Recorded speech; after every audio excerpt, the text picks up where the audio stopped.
Hello, and welcome to Season 3 of If Women Were Meant to Fly, the Sky Would Be Pink. Episode 4, Alive and Kicking. I'm Enid O'Turn. In this episode, I learn the outcome of the Twin Otter crash in Abuja and why it happened. New customers come on board as we launch our new services, and our new charter jet finally arrives in Lagos.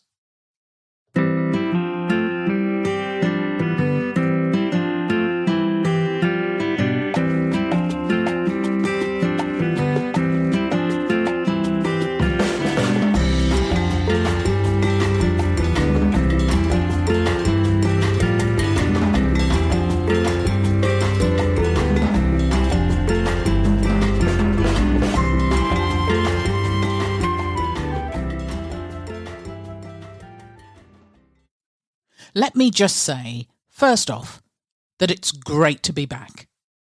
It has been almost 2 months since my last episode. Work and personal commitments have kept me busy. It was also a time for some reflection. Looking back on your past is an interesting but sometimes complex task. I think I almost overwhelmed myself with the content of my aviation career, as well as reliving the highs and lows of a life past. But no matter, I am back with the next instalment. Whenever I witnessed or heard of accidents during my flying career, it hit deep, whether I knew the crew or not. In those days, aviation was a small, tight-knit community, and the chances were that you knew someone who had been involved. In some ways, it seemed as though we lived in a bubble. The days that followed the Twin Otter accident in Abuja were difficult and soul-searching. We had lost a very experienced training captain, a young co-pilot in hospital fighting for his life, and several traumatised passengers who were lucky to escape with their lives. As fellow Twin Otter pilots, we needed to know what had gone wrong. Having been there when the accident happened, I had started to field meetings with fellow crew members in a bid for answers. It would be several months before we found out the truth. The fault lay with the inaccurate and uncalibrated instrument landing system at the airport. The system had been scheduled for calibration and not completed, but instead of taking it offline, it continued in service, and as a result was unreliable. Whilst following the guidance provided during the storm, it created a ghost indication, which was lower than it should have been, and took the aircraft into the ground, in poor visibility. It was as shocking as it sounded, and put the whole aviation community on edge. We already knew that the maintenance and support for navigational aids in the country was poor and subpar. As the chief pilot of Pan African Airlines, it fell to me to make sure that I kept the crew under my watch safe, and that I engaged with our aviation authorities with input to improve our ground systems and structure. In those early years, our safety rating was very poor and was understandably criticised for lack of funding and development. We were in the early stages of GPS systems, something we take for granted these days in our everyday lives, but which in those days was a luxury.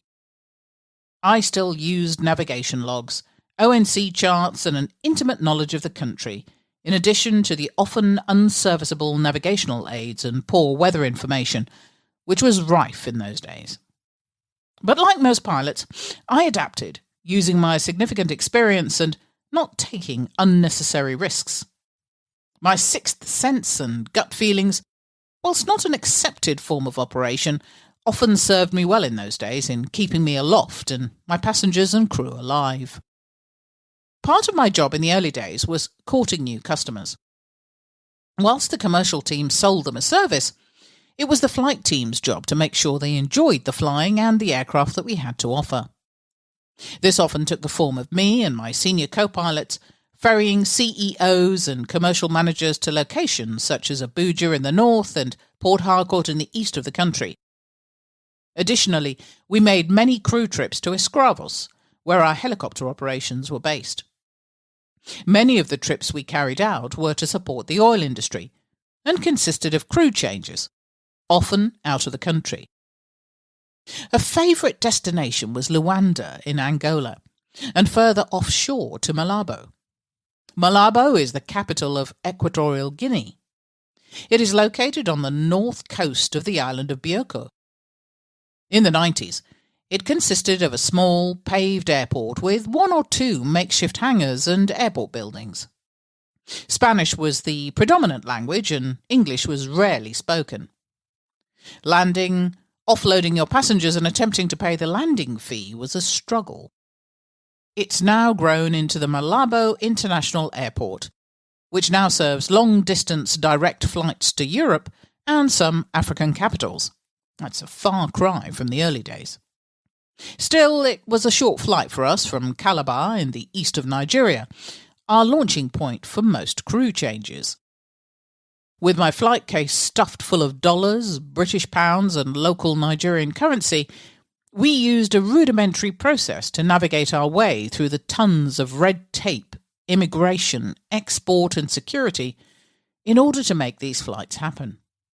No luxury supporting staff for us. Oh no, it was just myself and the first officer who navigated the ever-changing requirements for a successful crew change.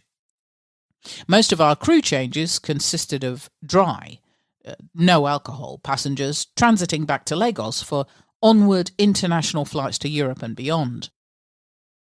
After a few false starts where I mistakenly thought that they could control their drinking, having been dry for a number of months out on the rigs, I was usually only stocked with soft drinks on the aircraft.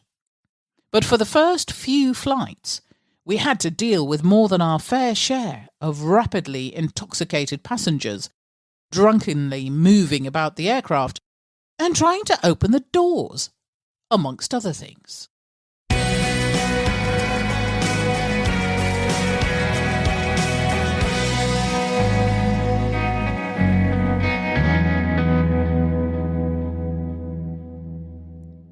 Another intoxicated passenger favourite was to thrust their bodies into the cockpit to engage us in drunken banter, whilst trying to throw their flailing limbs around our shoulders.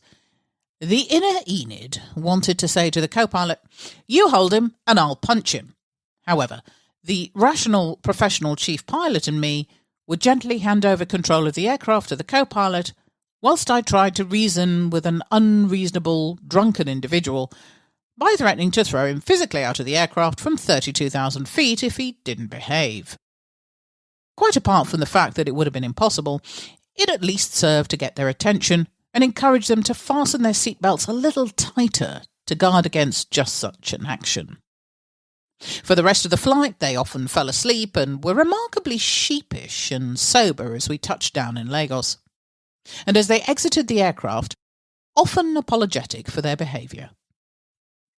As we expanded our fleet and the aircraft got bigger, I would always carry restraints, just in case. For the first couple of years, we grew fast and took on several additional crew. I was tasked now with their training and recurrency checks in addition to my normal flight schedule.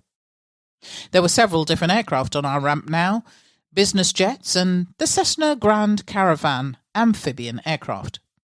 Our managing pilot for the Cessna amphibian fleet was a wonderful and capable American pilot who had tons of experience in bush flying out in Alaska. I enjoyed his company and his stories and would as often as I could join him on some of his flights down to Port Harcourt, out into the bush, landing on some of the many creeks in the area. My first few flights with him was an education. The Cessna Grand Caravan was a powerful, single-engine, turboprop, 14-seater aircraft designed for rugged and challenging environments, amongst other things.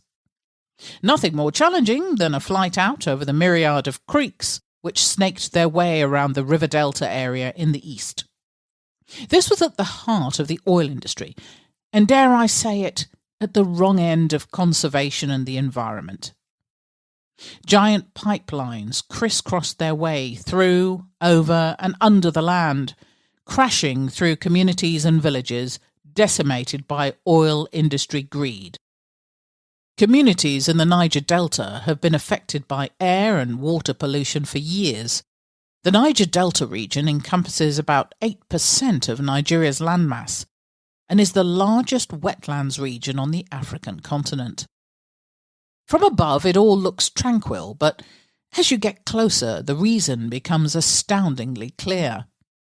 The area has been decimated by oil spills, and as we came in to land, the surface was heavily contaminated with oil and petroleum products.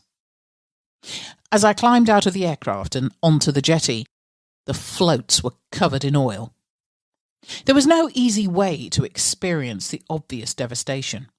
For so long, I'd simply flown above it all. Now, I'd had an education, and it was a hard lesson to learn. Thank you for listening. As always, your reviews and comments are very much appreciated. Thank you to Lucy Ashby for the editing of this episode. If you would like to ask a question or make a comment, please do so on our social media sites. We're on Instagram, Facebook and Twitter, or send us an email. Our email address is theskyIspink@gmail.com, or visit our website www.skyispink.co.uk. In the next episode, I struggle with my country's oil-producing greed and the devastation to the environment. I have several challenging charter flights to endure, and I nearly lose my life for sticking to my principles and saying no. Thank you, and goodbye.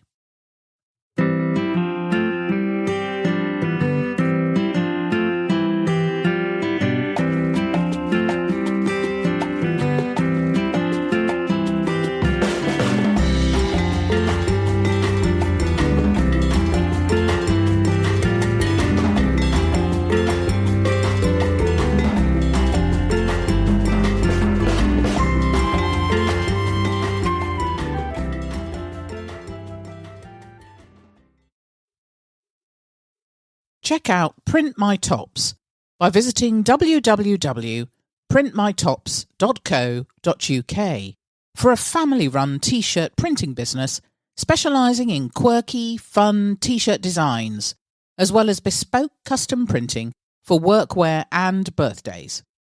They also have a great range of personalised gift ideas. They are the top for tops. Follow them on Instagram or Facebook at Print My Tops, and add coupon code PINKSKY to your order to receive a free personalised pencil case with your name on it. Don't forget, Print My Tops is the exclusive provider for the Pink Sky podcast merchandise. Visit them online at www.printmytops.co.uk.